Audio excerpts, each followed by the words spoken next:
Glória a Deus, aleluia, louvado seja o nome do Senhor. Gostaria de desafiar você nesse dia a ter uma vida de oração e consagração ao Senhor, para que você entenda os propósitos de Deus para a tua vida, para a tua geração futura. Nesse dia eu quero falar sobre a revelação sobre Sansão, do nascimento de Sansão, do propósito de Deus para a família de Sansão, para o pai e a mãe dele, né? E o quanto Deus ele quis levantar um libertador, né, para aquele povo. Gostaria de trazer uma palavra que está no livro de Juízes, no capítulo de número 13, do verso 1 ao 25, e vai ser uma reflexão muito importante sobre o nascimento de Sansão, sobre o propósito de Deus para a família dele, para ele, né? E a libertação, né, do povo de Israel, dos filhos de Israel, através da vida de Sansão, no qual começou a libertação do povo de Israel, né? Sansão ele não resolveu o problema, né? Ele resolveu parte do problema, não resolveu o problema todo. Mas vamos lá. No livro 13, né? No livro de Juízes, capítulo 13, verso 1, diz assim: Tendo os filhos de Israel tornado a fazer o que era mal perante os olhos do Senhor, esse os entregou nas mãos dos filisteus por 40 anos. Havia um homem de Zorá, da linhagem de Dan, chamado Manoá, cuja mulher era estéril e não tinha filhos. É importante saber que antes de Sansão, a sua mãe não podia ter filhos. Ela era uma mulher estéril. Então, quando Deus tem um propósito na vida de alguém, ele cumpre esse propósito. E cumpriu esse propósito na vida da mãe dele, né? De conceber um filho. E não foi um filho qualquer, né? E apareceu o anjo do Senhor a esta mulher e lhe disse: Eis que és estéril e nunca tiveste filho, porém conceberás e dará luz a um filho. Bom, aqui vamos observar alguma coisa. Quando se fala anjo do Senhor, com letra maiúscula, se trata de duas coisas quando isso acontece. Quando a letra maiúscula. Ou está falando do próprio Deus, que seria uma teofania, né? Um aparecimento de Deus, ou Jesus, ou um anjo de patente superior. Na verdade, são três coisas, né? Ou falando do próprio Deus, ou falando de Jesus, ou falando de um anjo de patente superior, tá? Então, aqui está falando o anjo do Senhor com letra maiúscula, tá? Isso você vai entender sobre quem aqui está falando. Nós vamos ter a revelação aqui na palavra de quem é esse anjo, tá? Então, fique até o final. Agora, pois, guarda-te, não bebas vinho ou bebida forte, e nem coma coisas imundas. Bom, vou parar aqui de novo. Uma vida de separação, tem pessoas que têm uma polêmica muito grande hoje em falar, pode beber ou não? Posso tomar um vinhozinho? Posso tomar uma champanhe? Posso tomar cerveja? Né? Aqui, na época aqui do Velho Testamento, existia dois tipos de bebida, né? Um era o vinho, né? Que no Velho Testamento era chamado de mosto, tá? O que era esse mosto? Ele era um suco de uva fermentado naturalmente. Deixava ele, não sei como que fazia, mas com casca, né? Fermentando. Depois que ele apodrecia ali, que ele, né, ficava um determinado tempo, que eu não sei qual aí eles faziam dele o vinho, porque esse processo faz com que a uva ela solte o álcool natural dela. Então se chamava mosto. E se bebia isso e a pessoa ficava bêbada mesmo. Não é como o vinho de hoje. O que o vinho de hoje ele tem que aquele lá não tinha? O vinho de hoje tem álcool, né? Álcool de cana, né? Tem ácido cítrico, tá? Então tem composições que eles fazem, e eu acho que deve ter outros componentes também, para deixar ele mais forte, né? Tanto é que dependendo do vinho que você toma, chega a arder a garganta, né? Porque ele tem realmente concentração de álcool. É certo tomar? Posso eu tomar? Pode alguém tomar? Olha, o que a Bíblia diz é sobre a embriaguez, certo? Então, é aconselhável que a pessoa ela não beba, né? Porque nem todas as pessoas têm o equilíbrio para poder beber um golinho e parar. Como você bebe um copo de Coca-Cola, meio copo de Coca-Cola. Então, se a pessoa tomar meio copo de vinho, tem pessoas que não têm controle. Ela vai querer. E a pergunta que eu faço é: por que você quer beber? Ah, porque o vinho é gostoso? Ah, então toma suco de uva, que o gosto é o mesmo. Você está bebendo para ter aquela sensação, né, que o álcool ele traz? É por isso que você quer beber? Então, se é isso, você quer buscar essa alegria, então aí a sua motivação está errada. Ah, mas Paulo aconselhou Timóteo a tomar um golinho de vinho. Tudo bem, um golinho de vinho para o estômago. O vinho daquela época não tinha esse álcool que tem hoje e não tinha ácido cítrico. Então ele era uma medicação, porque naquele tempo não tinha engolve, não tinha remédio algum. Era só coisa natural que existia. Não existia farmacêutico, não existia, entendeu? Não existia nada de medicamento. Então, o que melhorava a digestão, que ele tinha que tomar um golinho antes, era o vinho, que tomava um golinho para dar uma melhorada naquelas feridinhas que dá no estômago, né? Aquelas úlceras que dá dentro. Então, era a medicação que eles tinham na época. Entendeu? Ah, então tomar vinho faz bem para o estômago? Faz, depende do vinho. Porém, não é aconselhável a gente consumir, porque nem todo mundo tem o equilíbrio. Tem famílias inteiras que estão sendo destruídas por causa do álcool. Então, quando Deus ele chama, ele fala com a mulher, com a mãe, né, de Sansão, ele já colocou essa condicional para ela, que ele não beba bebida forte, que ele não beba vinho, né? Ou seja, nenhum tipo de bebida que vai alterar, né, alterar ali as atitudes, né, de Sansão. Então, se você se abster de álcool, de glutonaria, de você comer demais e consagrar isso ao Senhor, logicamente que a tua vida espiritual vai melhorar muito, entendeu? Depende do nível que você quer caminhar com Deus. Se você quer ficar bebendo de vez em quando, se você quer comer exageradamente, não faz um jejum intermitente, não quer fazer nada, a tua vida vai ser uma vida natural. Mas se você quer uma vida de separação, de consagração, você precisa se abster das coisas. Entendeu? É lícito eu comer bastante? Sim, é lícito. Mas a consagração é muito mais lícito, é muito mais aceitável, né? Você se consagrar ao Senhor, você se abster daquilo que tecnicamente é uma coisa lícita, entendeu? É lícito eu tomar um golinho de vinho? Eu não posso te aconselhar a fazer isso, a tomar. Você tem que perguntar o porquê que você vai tomar. Então essa é a pergunta mais importante. Por que você quer tomar? Ah, eu estou com vontade. Mas vontade do quê? Você quer sentir o quê?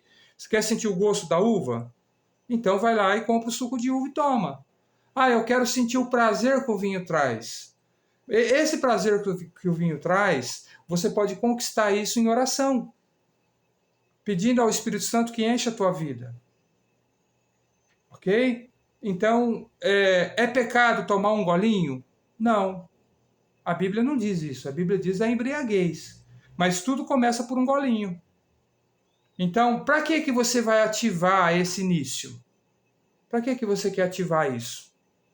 Qual é o motivo? Essa é a pergunta que eu faço, ok? Eu acho que eu fui claro aí na questão da bebida. O que pode, o que não pode.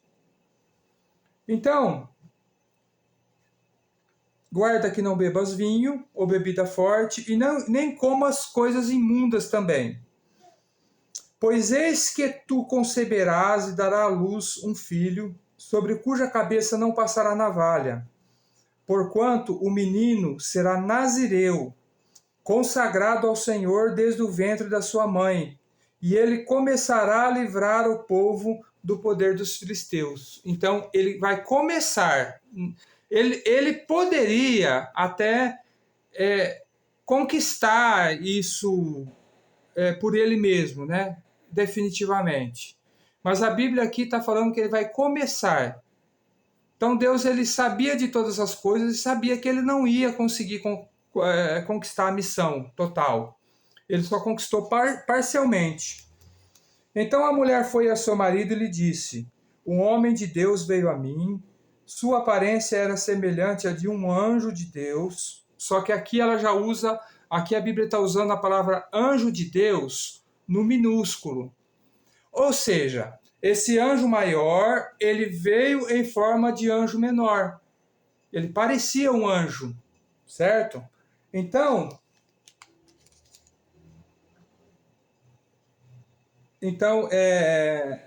ele era semelhante a um anjo de Deus, tremenda. Não lhe perguntei de onde era, e nem ele me disse o seu nome. Porém me disse: eis que tu conceberás e darás à luz um filho. Agora, pois, não bebas vinho, nem bebida forte, nem coisa imunda, porque o menino será nazireu, consagrado a Deus, desde o ventre materno até o dia da sua morte. Então Manoá orou ao Senhor e disse: ah, Senhor meu, rogo-te que o homem de Deus que enviaste venha outra vez e nos ensine o que devemos fazer ao menino que há de nascer. Ok? Você pensa que a sua oração, Deus ele não ouve? Ele ouviu, pediu para que aquele anjo do Senhor, com letra maiúscula, voltasse e ensinasse eles o que eles deveriam fazer. Olha a humildade desse homem. Olha, eu reconheço que eu não consigo. Então eu vou pedir para o Senhor mandar o anjo de novo. Versículo 9. Deus ouviu a voz de Manoá, e o anjo do Senhor, com letra maiúscula, veio outra vez à mulher, quando esta se achava assentada no campo. Porém, não estava com ela o seu marido Manoá. Apressou-se, pois, a mulher e correu, noticiou ao seu marido e lhe disse: eis que me apareceu aquele homem que viera a mim no outro dia. Então se levantou Manoá e seguiu a sua mulher, e tendo chegado ao homem, lhe disse: és tu aquele que falaste a esta mulher? Ele respondeu: eu sou. Veja bem, ele poderia responder para ele: sim. Ele poderia responder: sim, sou eu.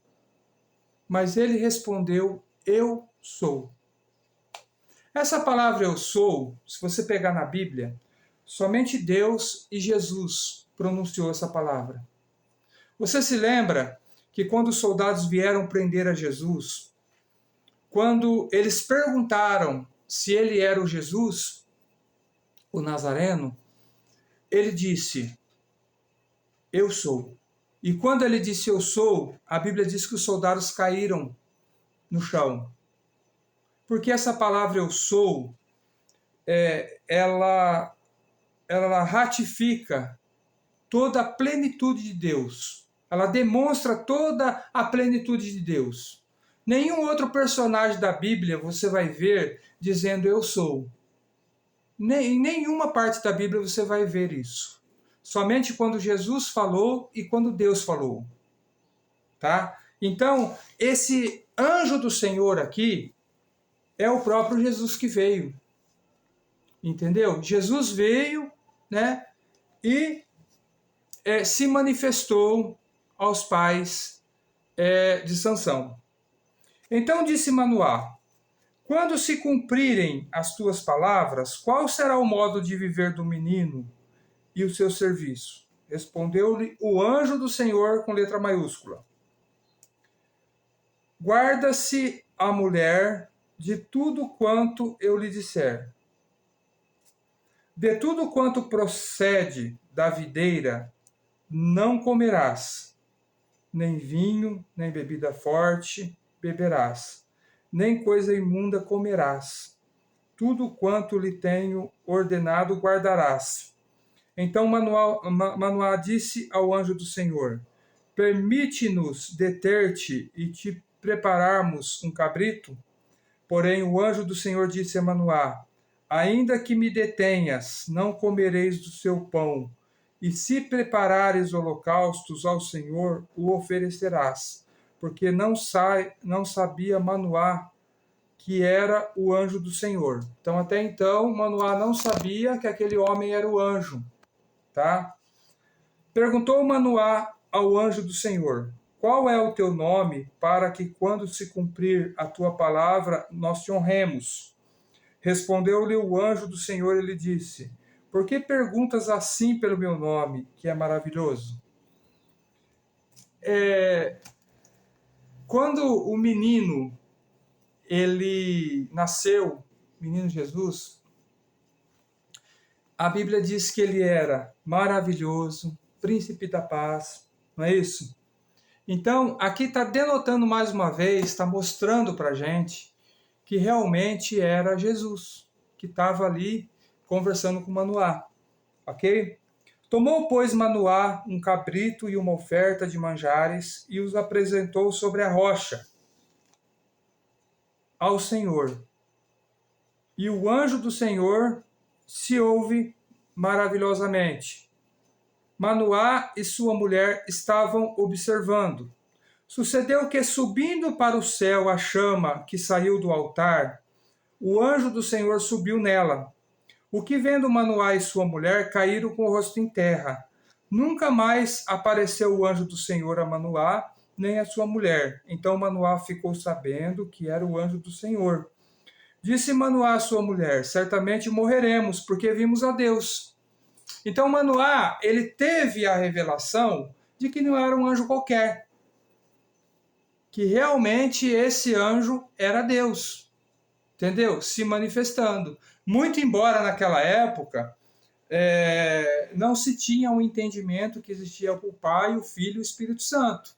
Porém, Manoá, ele entendeu que era uma divindade, não era um anjo qualquer, entendeu? Então, essa revelação para você desse texto é que essa é uma teofania, é uma manifestação de Jesus no Velho Testamento, entendeu? Então, existe essa manifestação de Deus no Velho Testamento, de Jesus no Velho Testamento, antes mesmo dele nascer, ok? Então, aqui nesse caso,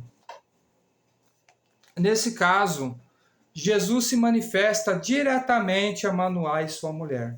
Amém?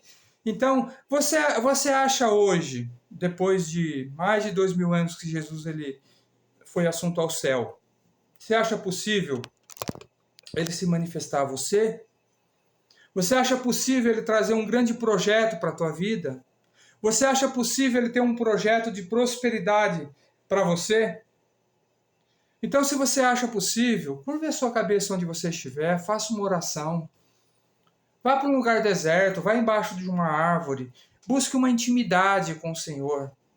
Pede para o Senhor se manifestar a você, para que Ele faça algo diferenciado na tua vida.